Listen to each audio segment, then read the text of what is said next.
Hello and welcome to another Blu-ray update video.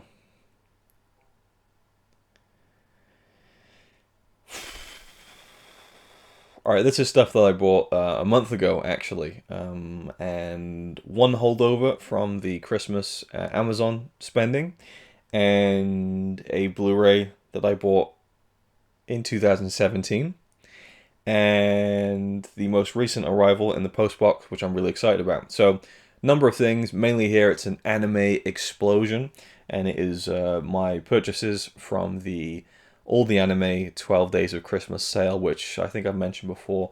Just incredible. Like, they actually give you an incredible amount of savings when they do those sales every Christmas. So much so that the amount of orders just nuked their distribution center, and it took forever for everyone to get their stuff, myself included. The box of my remaining orders finally turned up, so I can now talk about them.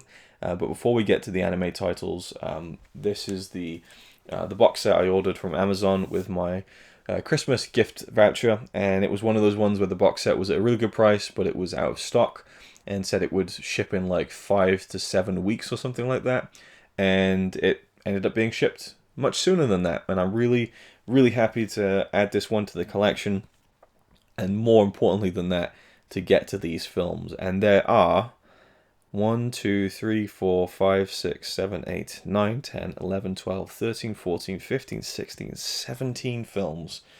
Not to mention the 9 short films that are included as special features. So you have 26 movies in this box set, and it was £35. It is the Artificial Eye box set release of the Kaurismäki collection. I'm not sure if that's how you pronounce his name, but it's a Finnish director who I became familiar with a couple of years ago when I reviewed one of his films in the Epic Film Challenge 2, that being Ariel from 1988, I believe. Yes. And I'm looking forward to seeing that film again. I really enjoyed Ariel, just a really offbeat kind of humor to that film that really made me enjoy it. Apparently that's kind of his style. And I've seen a number of his films, and just I'm quite taken with his style, I have to say. So this actually goes from 1983 all the way up to 2017, and there's 2 big digipacks in there. There's a 100-page booklet. Wonderful set, really, really nice. And you know, again, I love these director collections where you can just like see a span of a director's career and lots of different varied films. Well, I'm assuming varied films. If he made films, you know, from 1983 up to 2017, I'm sure there's going to be some progression there or some differences. Maybe not. Maybe it's just one note all the way. I don't know. But that's why I buy these things, to find out. And knowing that I really like his films just gets me amped up to dive into that set at some point. And £35 for 26 movies, it's a pretty damn good deal as far as I'm concerned. This one turned up today, and I'm really glad it did, because I'm like 3 days away from doing my John Carpenter 24-hour movie marathon, completing Carpenter. So I have a stack. Where's the stack? The stack is up there somewhere.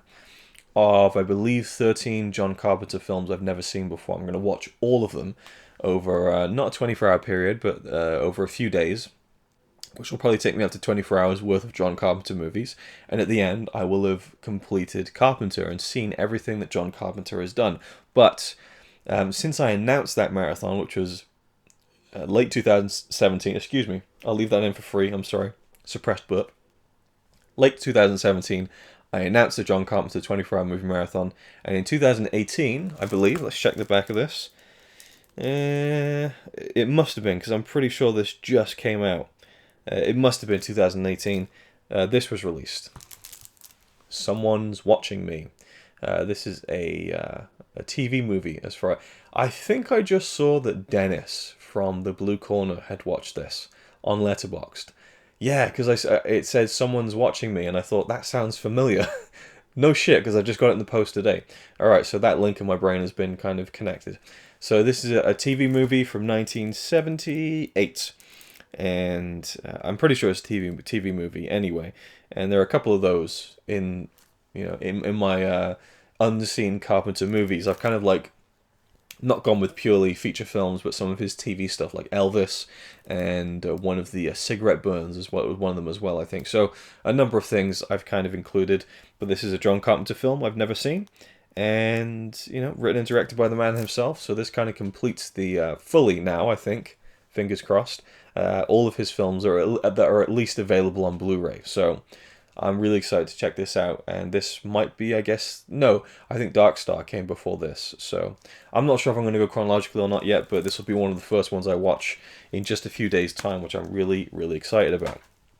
Now on to the anime titles. I'll leave my purchase from 2017 until the very end. In fact, it's a Blu-ray that was sent to me by Ryan Chataway, so yeah. Anime titles, we have 1, 2, 3, 4, 5, 6. Two of them actually came from a different sale, but yeah, but regardless, these were all absolute steals. Like the prices, because anime is just, it's expensive. You know, I don't know how people collect it on a regular basis, especially some of these big box sets. It's just, it's mental. It really is. So whenever I can get a good deal on an anime title that I'm interested in, because there's so many that I'm just like, nope, doesn't look like my kind of thing. But a lot of these do, for the most part. But a couple of gambles, but for the most part, I think I'm going to be really, really happy with the things I have picked up. So one of them was Tokyo Godfathers by Satoshi Kon, who made the incredible film Perfect Blue. What a movie. I have another one of his films, Paprika. So this one I might do in Asian Cinema Season 2. I might do all of these in Asian Cinema Season 2. I might do none of them. Who knows? But this has a couple of featurettes, nothing too extensive. Going in completely blind on this one, I trust in the man who made Perfect Blue to deliver me anything he wants to. Obviously, he has long since passed away, unfortunately, if I'm remembering correctly. But that was one of his few feature films, so really looking forward to checking that one out. This was one of the really cheap ones on the All the Anime sale, and just the cover alone intrigued me about this story, Sword of the Stranger. So we have a samurai, a young boy, and a dog. So this just seems like one of those films. It almost to me looks like one of the Zatoichi movies. So I haven't really actually ever seen a proper samurai anime movie. I think I have Ninja Scroll, which I still haven't watched. But yeah, in a lot of these I looked at the reviews and seemed pretty good for this one. If you can even see the cover through the glare. There we go. So yeah, looking forward to that one. Intrigued to see how it plays. I love the samurai genre, so seeing how it kind of works and functions in an animated setting, specifically the anime style, will be really interesting to me. Now I have two films from one of my favorite anime directors, being Makoto Shinkai, and I just see on the front cover it says "The Next Miyazaki." I kind of both appreciate and dislike terms like that, like, oh, he's the next Disney, oh, he's the next Miyazaki. It's like, well, no, he's the first Makoto Shinkai. But at the same time, it makes you prick your ears up and go, oh, really, the next Miyazaki? How I'm gonna watch this and make sure it's not, or whatever. You know, sometimes you get kind of or on the opposite, it would be like, oh, the next Miyazaki, wow, this is gonna be great. You know, so two kind of trains of thought to that school of thought. It's 1 o'clock in the morning. All these like phrases are just like not rolling off my tongue. They're stopping dead on my tongue. Nope. Quit while you're stalling and tanking and just burying yourself in. Yeah, there's no saving that one, is there? I'll leave it in for FREE. Okay, restart. 5 centimeters per second, and I did mean to leave that in case you thought I just forgot to cut it out. I'll leave it in, warts and all. We're all human after all, and sometimes you try and sound clever with all these phrases and turns a phrase and it just tanks. 5 centimeters per second. This is a fairly short film, 60 minutes. Wow, there's 80 minutes of extras. That's really cool. There's a making of, an interview with the Japanese voice cast, and an interview with the director Makoto Shinkai. So I already have his films Your Name, incredible, and the double pack collector's edition of The Place Promised in Our Early Days and Voices of a Distant Star. So this carries on from that chronology of his first films, and I really enjoyed this. Me and Connie watched it in the first Trianathon, but I had some reservations about it. But this just came out recently, the Blu-ray in the UK. So it was only available in America in high definition. I'm intrigued to see it again, and to see if it, I don't know, there's just something about it that I wanted to love, but it was a bit frustrating at the same time. It basically is split into three sections. Beautiful animation, just stunning, and the first part of the film I absolutely loved, but the second and third I was a little bit mixed on, specifically the third act of the film. But I think that the more I thought about it, the more I appreciated it. So I just want to see it again at some point. I might even do maybe like a revisited vlog for Asian Cinema Season 2. And then another Shinkai film from all the anime sale, The Garden of Words. I mean, £5 for this beautiful film was an absolute steal. This is one of the most gorgeous looking animated films of all time, I think. And it's a very simple story, just about a boy and a slightly older woman who meets in this kind of canopy in a local park every day. They're both trying to get away from something, and they kind of find solace and friendship in each other. And this one's another really short one. I think it's under an hour, 46 minutes. And it's just a wonderful film. I think it's Shinkai's second best film. So this has a whole boatload of special features as well. There's 2 commentaries and a trailer, storyboards, interviews, and things like that. I don't know if there's a booklet in there, probably not, but Garden of Words, definitely had to buy that and add it to the collection at some point. Really glad to have done that. And now we have 2 limited edition all the anime. Well, I think All the Anime is their website. What's the actual... is it anime? alltheanime.com. Yeah, Anime Limited, I remember reading somewhere. I'm not too well versed in these companies, but I really like the stuff that they do, and particularly even the way they look on the shelf with these special editions with the logo and everything.